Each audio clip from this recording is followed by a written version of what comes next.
Bien-aimés, il faut que vous sachiez qui vous êtes vraiment. Éphésiens chapitre 2 verset 10 nous dit: car nous sommes l'œuvre de Dieu, son ouvrage, recréé en Christ Jésus, afin que nous fassions ces bonnes œuvres que Dieu a prédestinées pour nous, qu'il a préparées à l'avance afin que nous y marchions, vivant la bonne vie qu'il a préarrangée et préparée pour nous à vivre. Amen. Notre verset d'ouverture est l'une des nombreuses écritures du Nouveau Testament qui décrivent qui est vraiment le chrétien. Une nouvelle créature, l'excellent ouvrage de Dieu recréé en Jésus-Christ. Remarquez le mot « recréé » qui signifie qu'il n'a pas été rénové, mais qu'il est né de nouveau. Lorsque vous comprendrez cela, vous apprécierez mieux qui vous êtes.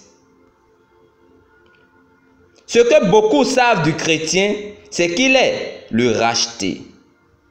Il cite le psalmiste et chante qu'ainsi disent les rachetés de l'Éternel, ceux qu'il a délivrés de la main de l'ennemi. Psaume 107, verset 2.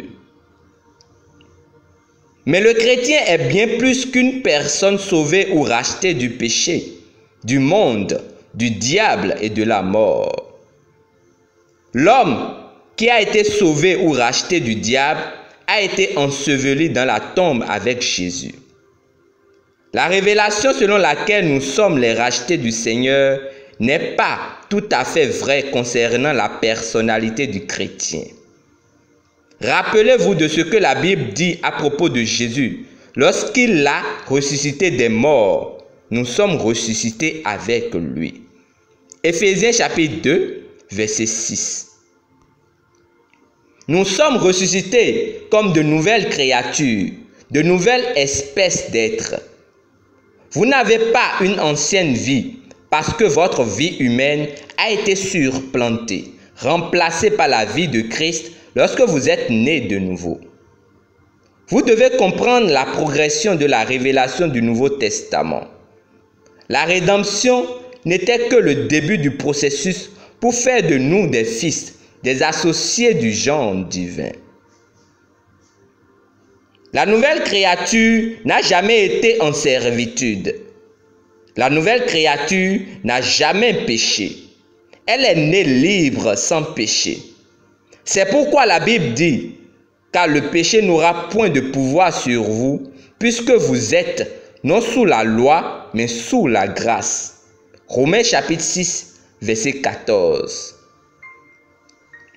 C'est pourquoi Paul a dit, regardez-vous comme morts au péché, mais vivants pour Dieu en Jésus-Christ.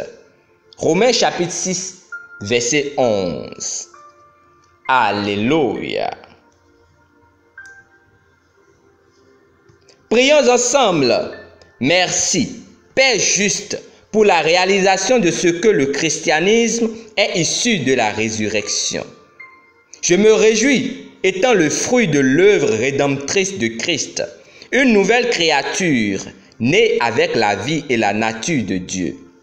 Je marche dans la nouveauté de vie, conscient que je suis ressuscité avec Christ et assis avec lui dans une position de victoire, d'autorité et de domination pour toujours, au nom de Jésus. Amen.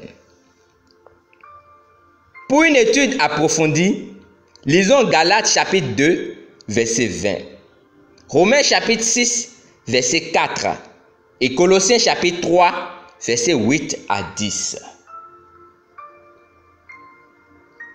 Demeurez richement bénis.